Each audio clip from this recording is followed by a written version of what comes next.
Welcome to the SIHL Expansion Tournament. I'm recording this at like 5:30 in the morning. So, because last night I tried to record this, and the thing, my iPad basically died on me. So here we go. I did it differently this time. Usually I would do it on the fly. This time I have it pre-ready to go. We're going to go from number 12 to number 1. And I do have a reference for what it was 2 weeks ago, the last time I did this. I did forget to do one last week. But anyway, enough of me rambling. Here we go. We'll go 12 to 1. Starting at number 12. The San Diego Sharpshooters.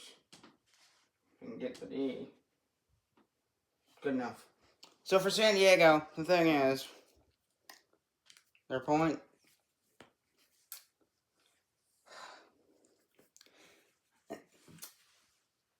It's a big drop. 6 spots. They fall to last place because they lost 10 to 2 to the Winnipeg Wolfpack.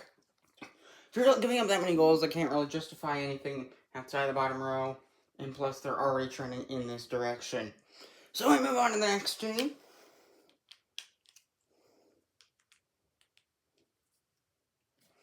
So the next team is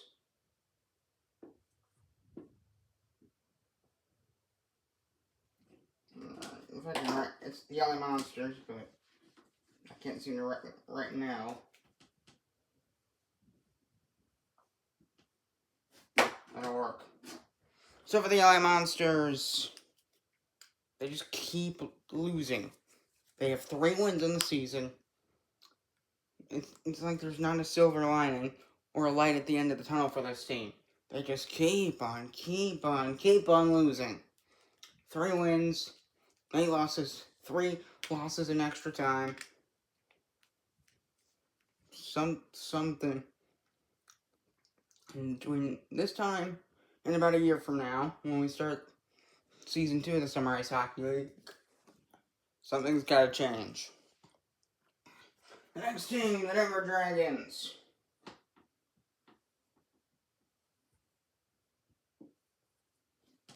So for Denver, same spot as last week. The LA Monsters, they dropped from 9 to 11.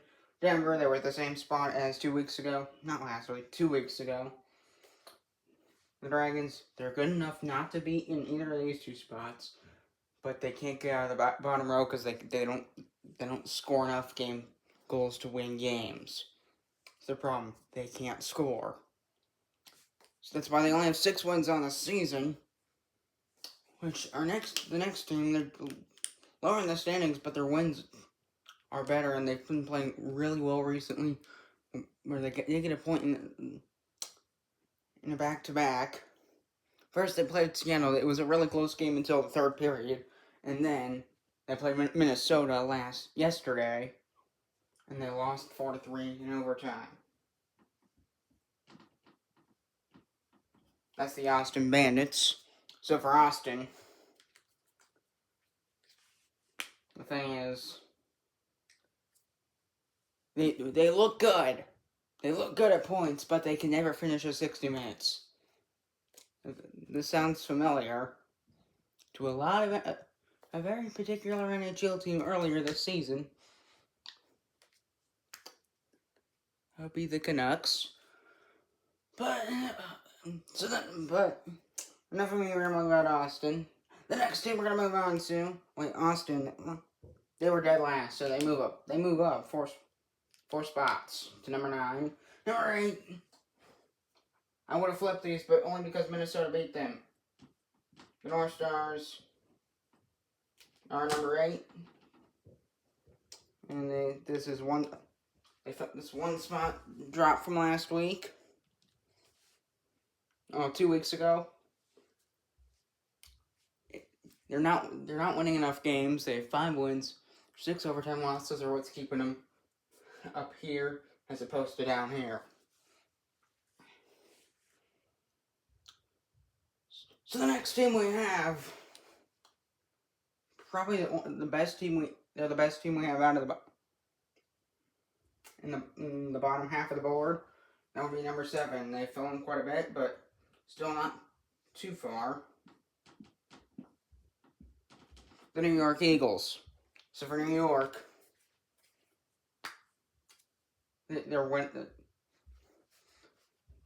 last week they were number 3.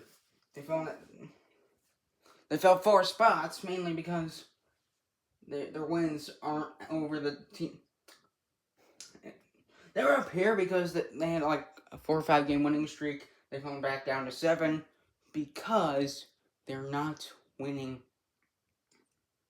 They're not winning against these really good teams. Most of their wins are against these teams down here. They beat LA and Austin.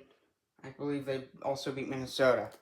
And I believe one of those was an overtime win, so I don't think they're gonna do fare well when they're facing Kansas City or Seattle or another team we'll mention. We'll get there. So a very similar team,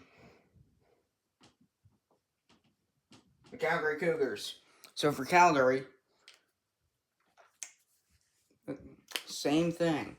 They had a huge comeback, and then they've kind of fallen off, but not fallen too far. They're only above New York because they're above them in the standings. Because their wins now seem to be over like Minnesota, Austin, Denver, San Diego, or LA, instead of a team like Seattle. So the next team we move on to number 5. New York, in Calgary 2 weeks ago, they were number 4, so they moved down 2 spots. And in the same spot as 2 weeks ago, Philly. For the Philadelphia Falcons, their losses is what's keeping them up from being up higher. 6 losses, they have 9 wins, so definitely above all of these teams. But that 6 losses keeping them being from 4th or even in the top row, and mainly what's keeping it because the top 3 so are just at another level. So number 4, of course, this team's going to move up a bunch.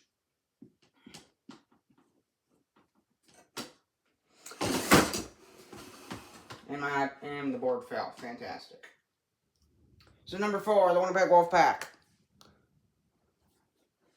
So for Winnipeg, the Wolfpack here. So for Winnipeg, it's the 10-2 win over San Diego. That's just moving up this high. Because if you score 10 goals, you're going to move up in the standings. I can't justify them having them any lower. I just can't. Because they scored 10 goals. Get it was against a bad team, but it's 10 goals. That's double digits. You don't see that much in the sport of hockey. Unless you're Japan. So, Winnipeg, fantastic game. That's why they're up here, and they're getting better. They're like 7-5, I believe. And if it weren't for that, these two would have switched. And that's a 7-spot jump, because they were 11th 2 weeks ago. So the next team we move on to, the biggest mover in the last 2 weeks. I know my M looks terrible, but number 3, the Miami Vipers. Similar to New York and Calgary, they're on a high right now. They're on a big winning streak. They've jumped from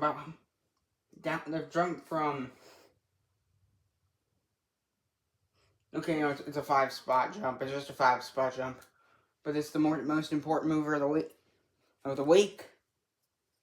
They've been able to climb themselves up to 3rd place in the standings. Incredible. They just keep winning. And they're not necessarily, I think they beat a couple really good teams. I believe Philly was one of them. And they actually were able to compete against Kansas City. They did lose the game, but they were able to compete. Probably going to do a video on Miami sometime today. I just want to get back from school. But moving on to our last 2 teams. No surprise if you've been following this. Number 2, the Seattle Stingrays. So for the Stingrays, they've been able to hold their spot in number 2 in the standings, just 4 points behind, 5 points now behind team number 1, which you already know who it is. If you've been following along, that is. So the Stingrays, they look fantastic. They're playing fantastic. Everything about Seattle is fantastic. I can't justify moving either of the top 2 no matter what happens. Unless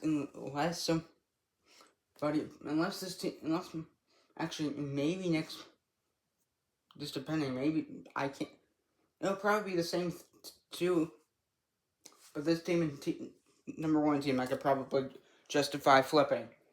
So number 1, it's been the same for so many weeks now.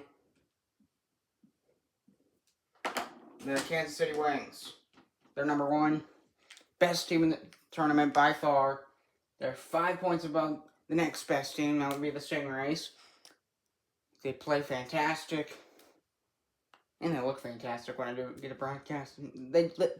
This team is unmatched. This is like a strong contrast to how they played in the state of Michigan, Saginaw. Because now they're in a bigger market since they've realigned the league, Kansas City, and they look like a different team out there. It doesn't look like I'm watching the same team, although most of the players are the same. So that'll pretty much do it for this one. This is my ranking. Hopefully you didn't just skip to the end and just see what the results are. Hopefully you listen to my reasoning for each one of these. So, and I'll see you next week. Goodbye.